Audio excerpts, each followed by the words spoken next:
Hello student, मैं कल्याण गिरी आज आपके सामने कक्षा 8 विषय विज्ञान भाग फर्स्ट अध्याय सेकंड सूक्ष्म जीव मित्र एवं शत्रु लेके आया हूँ। देखो, सूक्ष्म जीव क्या होते हैं? ऐसे जीव जिन्हें हम नग्न आँखों से नहीं देख सकते, या फिर ये कह सकते हैं ऐसे जीव जो कि इतने छोटे होते हैं जिन्हें बिना यंत्र की सहायता से नहीं देखा जा सकता, उन्हें सूक्ष्म जीव कहते हैं।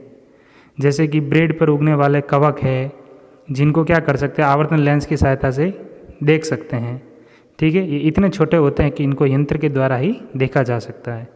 सूक्ष्म जीव है, उनको 4 वर्गों में बांटा गया है: जीवाणु, कवक, प्रोटोजोआ, शैवाल। ठीक है, नेक्स्ट है वायरस। वायरस के नाम से आप सब वाकिफ हो, क्योंकि अभी चल रहा है कोरोना वायरस। ठीक है, तो वायरस क्या है इसके बारे में हम पढ़ते हैं। देखो, वायरस भी क्या होते हैं, सूक्ष्म जीव ही होते हैं, परंतु अन्य सूक्ष्म जीवों से क्या होते हैं, भिन्न होते हैं, क्योंकि ये सजीव और निर्जीव दोनों के बीच की योजक कड़ी होती है। ये क्या करते हैं, परपोषी में ही गुणन करते हैं, अर्थात जीवाणु, पौधे और जंतु कोशिका में गुणन करते हैं। ठीक है, देखो वायरस के द्वारा कौन कौन से रोग होते हैं, तो इसके द्वारा जुकाम है, इन्फ्लुएंजा है, ठीक है, और अधिकतर खांसी ये वायरस यानी विषाणु के द्वारा होती हैं। जबकि कुछ विशेष रोग जैसे कि पोलियो है, खसरा है, ये भी क्या होता है, वायरस के द्वारा होता है। जबकि अतिसार, मलेरिया ये प्रोटोजोआ के द्वारा होता है। टाइफाइड, क्षय रोग यानी टीबी, ये क्या होते हैं, जीवाणु के द्वारा होते हैं। ठीक है, इस तरह से और भी बहुत सारे जीवाणु, विषाणु, कवक, प्रोटोजोआ के द्वारा रोग होते हैं, जो हम इसी पार्ट में आगे की तरफ पढ़ेंगे। चित्र में हम देख सकते हैं जीवाणु के, जैसे कि स्पाइरल जीवाणु दिखाई दे रहा है, जड़नुमा जीवाणु दिखाई दे रहा है। ठीक है, शैवाल के देखो क्लेमाइडोमोनास, स्पाइरोगायरा। प्रोटोजोआ के देखो अमीबा, पैरामीशियम। ठीक है, इसी तरह से देखो कवक के दे रखा है राइजोपस, पेनिसिलियम, एस्परजिलस। इसी तरह से हम विषाणु के देख सकते हैं। नेक्स्ट है सूक्ष्म जीव कहाँ रहते हैं। देखो, सूक्ष्म जीव एक कोशिकीय के भी होते हैं, बहुकोशिकीय के भी होते हैं। जैसे कि देखो जीवाणु है, शैवाल है, प्रोटोजोआ है। ठीक है, एक कोशिकीय के अंतर्गत के भी आते हैं, जबकि बहुकोशिकीय के अंतर्गत में भी कुछ शैवाल भी आते हैं, कवक भी आते हैं। अब बात करते हैं कि कहाँ रहते हैं, तो ये बर्फीली, शीत ऋतु से उष्ण यानी गर्म क्षेत्रों में, मरुस्थल में, दलदल में, हर जगह ये पाए जाते हैं। मनुष्य और अन्य जंतुओं के शरीर के अंदर भी ये पाए जाते हैं। ठीक है, कुछ अपने लिए लाभदायक भी होते हैं, जबकि कुछ हानिकारक भी होते हैं। ठीक है, इसके अलावा देखो अमीबा है, ये भी सूक्ष्म जीव अकेला रह सकता है, जबकि कवक एवं जीवाणु है वो क्या करते हैं, समूह में रहते हैं। नेक्स्ट है सूक्ष्म जीव और हम। देखो, सूक्ष्म जीव हमारे जीवन में महत्वपूर्ण भूमिका निभाते हैं। कुछ सूक्ष्म जीव होते हैं अपने लिए लाभदायक होते हैं, जबकि कुछ क्या होते हैं, हानिकारक होते हैं, जिससे संबंधित हम क्या करेंगे, एक एक करके टॉपिक को पढ़ेंगे। तो पहले है मित्रवत सूक्ष्म जीव। देखो, सूक्ष्म जीव जो कि अपने लिए बहुत सारे तरीके से उपयोग में आते हैं, औषधियों में भी उपयोग आते हैं, कृषि में भी उपयोग में आते हैं, मृदा में भी उपयोग में आते हैं। इसके अलावा कुछ सूक्ष्म जीव होते हैं जो कि नाइट्रोजन स्थिरीकरण में भी काम में आते हैं। तो इससे संबंधित हम पढ़ेंगे। तो पहला है दही एवं ब्रेड का बनना। देखो, दही में क्या होते हैं, अनेक सूक्ष्म जीव होते हैं, लेकिन लैक्टोबैसिलस नाम का जो सूक्ष्म जीव है वो क्या करता है, प्रमुख होता है। ये जीवाणु क्या करता है, दूध को दही में परिवर्तित करता है। इसके अलावा देखो जीवाणु पनीर, अचार एवं अन्य खाद्य पदार्थों के उत्पादन में भी क्या होते हैं, सहायक होते हैं। इसके अलावा देखो रवा, सूजी, इडली ये भटूरे, इनका भी एक महत्वपूर्ण संघटक क्या है, दही है। ठीक है, और दही किससे प्राप्त होता है, दूध से प्राप्त होता है, जो लैक्टोबैसिलस क्या करता है, सहयोग करता है। जीवाणु यीस्ट है वो चावल के आटे के किण्वन में भी क्या होते हैं, सहायक होते हैं, जिससे इडली और डोसा बनते हैं। नेक्स्ट हम क्या करते हैं, प्रयोग पढ़ते हैं। एक क्या करते हैं, बर्तन लेते हैं, उसमें आधा किलोग्राम आटा या मैदा लेते हैं। और उसमें थोड़ी मात्रा में चीनी डाल देते हैं और उसमें थोड़ी मात्रा में ईस्ट पाउडर भी मिला देते हैं। इसको क्या करते हैं 2 घंटे के लिए रख देते हैं। 2 घंटे के बाद में हम इसको देखते हैं तो ये फूला हुआ महसूस होता है। ऐसा क्यों होता है? क्योंकि इसमें जो ईस्ट होता है जीवाणु वो क्या करता है श्वसन के दौरान कार्बन डाइऑक्साइड छोड़ता है और कार्बन डाइऑक्साइड गैस के बुलबुले खमीर वाले जो मैदे है उसका आयतन को क्या कर देते हैं बढ़ा देते हैं। इसके अलावा ये बेकिंग उद्योग में ईस्ट के उपयोग का आधार है जिसमें ब्रेड, पेस्ट्री एवं केक बनाए जाते हैं। नेक्स्ट है सूक्ष्म जीवों का वाणिज्यिक उपयोग।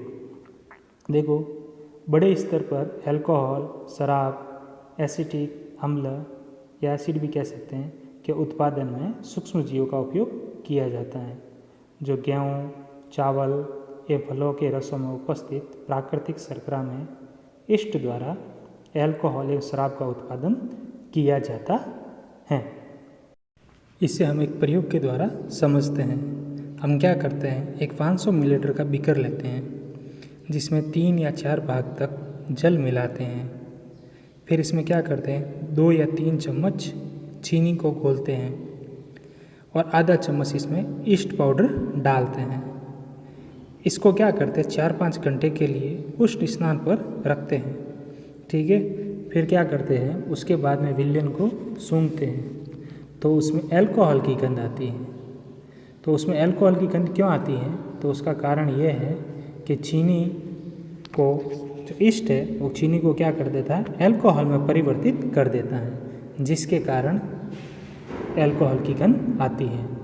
चीनी के अल्कोहल में परिवर्तन की क्रिया क्या कहलाती है किण्वन या फर्मेंटेशन कहलाती है। लुई पाश्चर ने क्या की है किण्वन की खोज की है 1857 में की है। नेक्स्ट है सूक्ष्म जीवों के औषधीय उपयोग। देखो सूक्ष्म जीवों का औषधियों में उपयोग होता है जैसे कि पेनिसिलिन है, ठीक है, उसका इंजेक्शन देते हैं। इसके अलावा प्रतिजैविक गोलियां है, कैप्सूल है, उनमें भी सूक्ष्म जीवों का उपयोग किया जाता है। आजकल बहुत सारी जगह औषधियों में, दवाइयों में, टीकों में भी सूक्ष्म जीवों का उपयोग किया जाता है।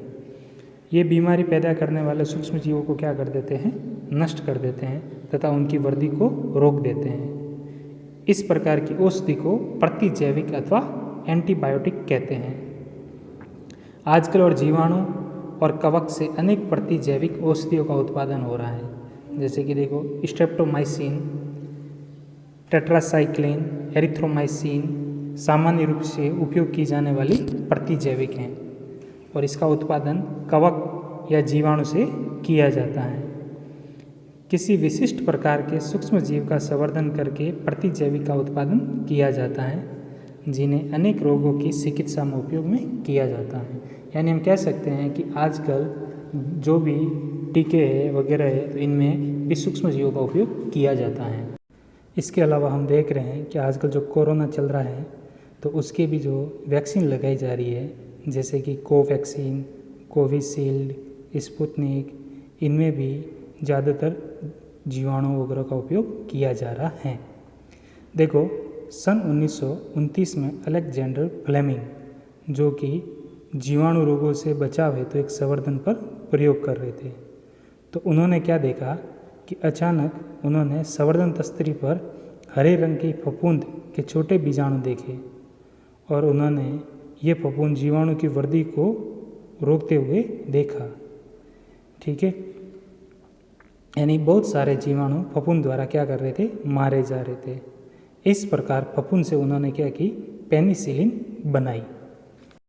पशु आहार एवं कुक्कुट आहार में भी प्रतिजैविक मिलाए जाते हैं जिनका उपयोग क्या किया जाता है पशुओं में सूक्ष्म जीवों के संचरण को रोकना होता है।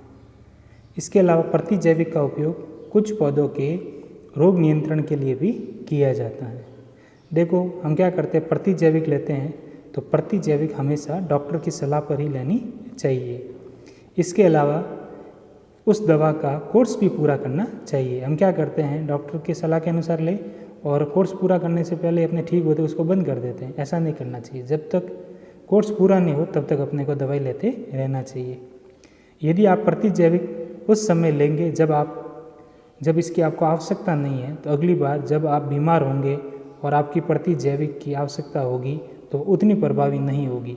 इसलिए जब आवश्यकता हो तभी अपने को प्रतिजैविक लेनी चाहिए, अनावश्यक नहीं लेनी चाहिए, वरना वो इतनी कारगर नहीं होगी जितनी की होनी चाहिए।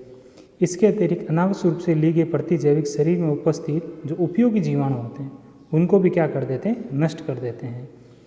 ठीक है, सर्दी जुकाम में फ्लू में प्रतिजैविक प्रभावशाली नहीं है, क्योंकि यह रोग विषाणु द्वारा होते हैं।